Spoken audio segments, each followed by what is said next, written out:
talking a little bit instead of moving and tinkering with objects.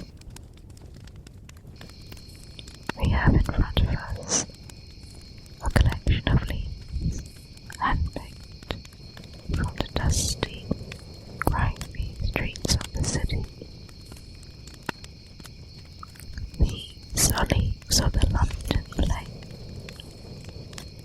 one of the most iconic trees in the city in the United Kingdom. But counterintuitively, the tree is called by its Latin botanical name of Planus hispanica. Why hispanica, you might ask? That's because one of its parents is of Spanish, or possibly Turkish, ancestry. The other parent of the London plane tree, if you must know, is actually the American sycamore that travelled all the way across the pond to Europe and eventually to the United Kingdom. The legend is that the tree was crossbred in the 17th century, possibly by one English botanist called John Tradescant, who lived and worked in Vauxhall in the south of the city of London. However, another theory is that one of the parents of the London plane, the Oriental plane, which is native to Spain, south of France and Turkey, would not have been able to survive London's harsh winters. So debate still exists as to whether the London plane tree and its leaves really were born in the UK or invented or crossbred in the UK. Perhaps it was artificially or naturally crossbred in Turkey or the south of France or in Spain. But maybe none of this matters, because the tree and its leaves have become so iconic of the city of London. The tree is also the most widely found species on the streets of London and many other urban areas in the United Kingdom.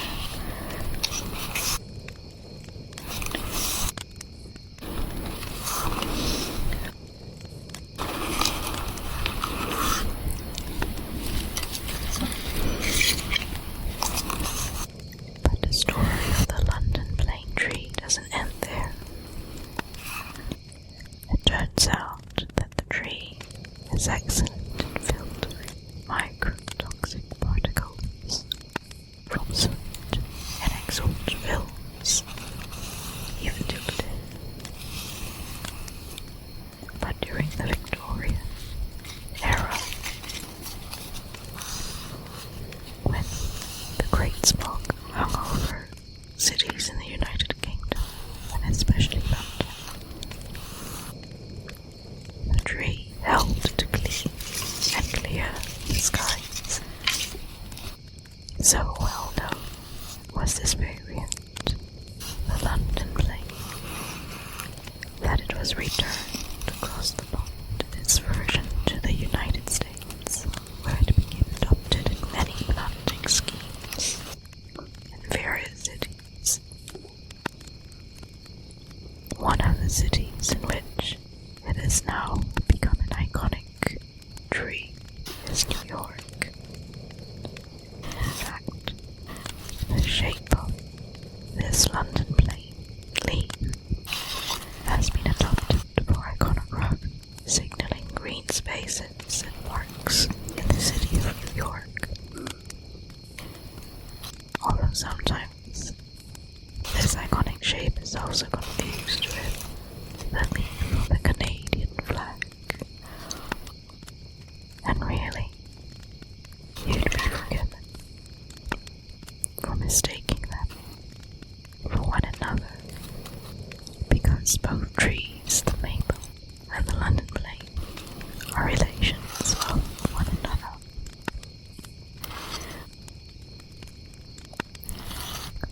Let us pause to just examine the maroons, the reds,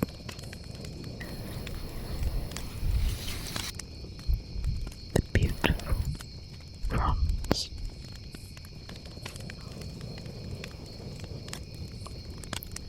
the mottled reds against the browning oranges of each leaf.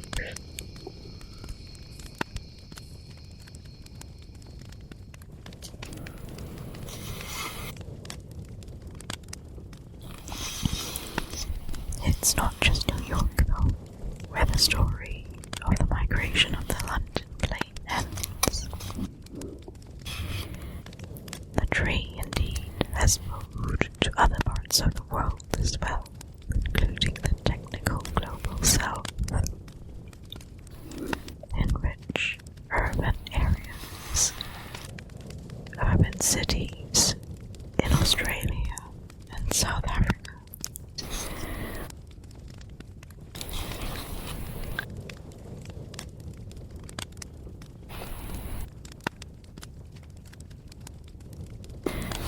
I find the fable and the journey of the London plane tree so interesting and relevant to today's world of great human movement, human migration and displacement, alongside the attending disputes over who has the right to be where they are, and who has the right to call where they put their feet and their roots down. Oh, where humans move, plants also move. At the scale of migration, at the tempo of migration, of people seeking work and better opportunities and environments to thrive. As with economic migrants, and also refugees.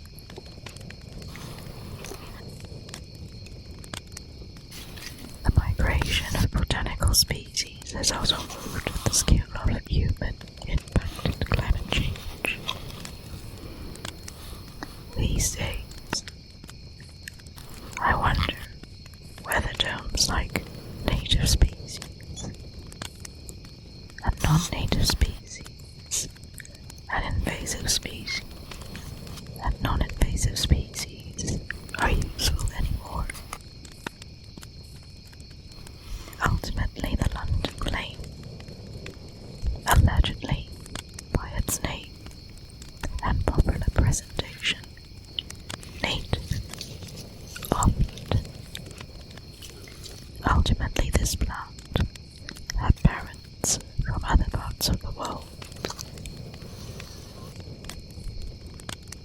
What does this mean in human terms? How many years must different demographics, communities, populations, individuals, how many years must your so-called people or so-called community live and work and establish themselves in a place before they are no longer classed as migrants? Is it 3 months, or 2 years, or 10 years, or one full generation, or 300 years?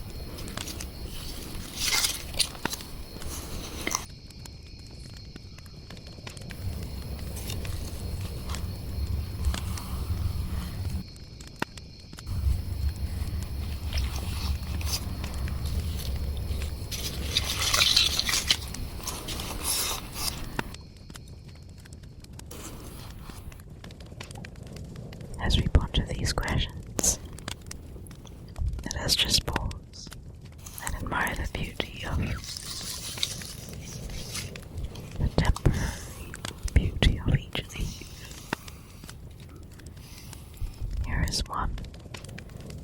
orange, and red.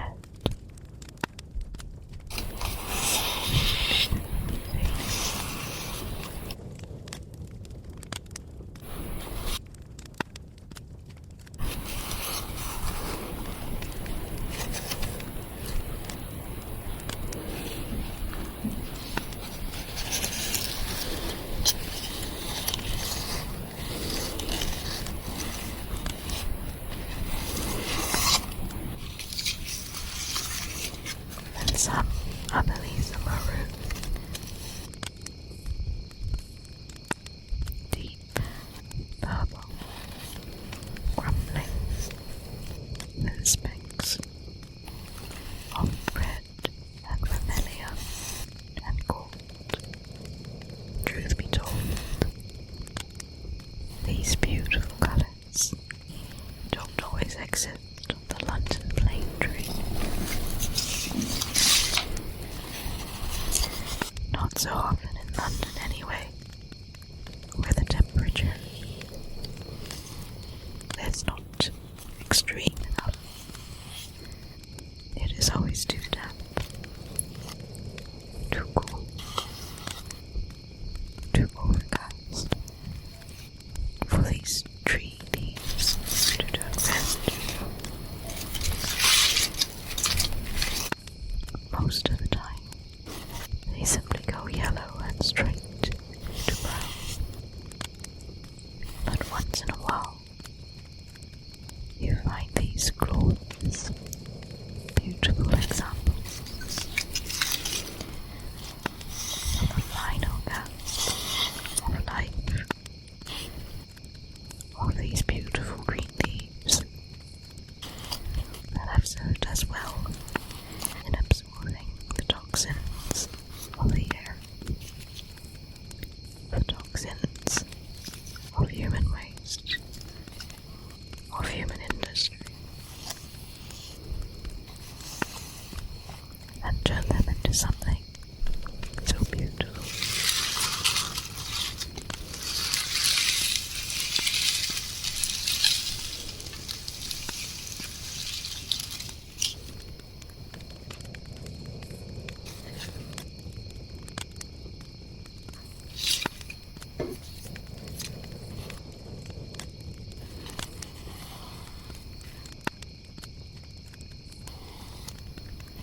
Fun fact, it is not just the leaf of the London plane tree that has been attractive to people. The wood of the tree is also known for its beautiful speckled and mottled veins, or veining I should say, and for a period of time it was cut down to make furniture veneers.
grows overnight and becomes a papery, desiccated, crackling piece of cold biomass.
But once the leaf was green and alive, and as it ended its life,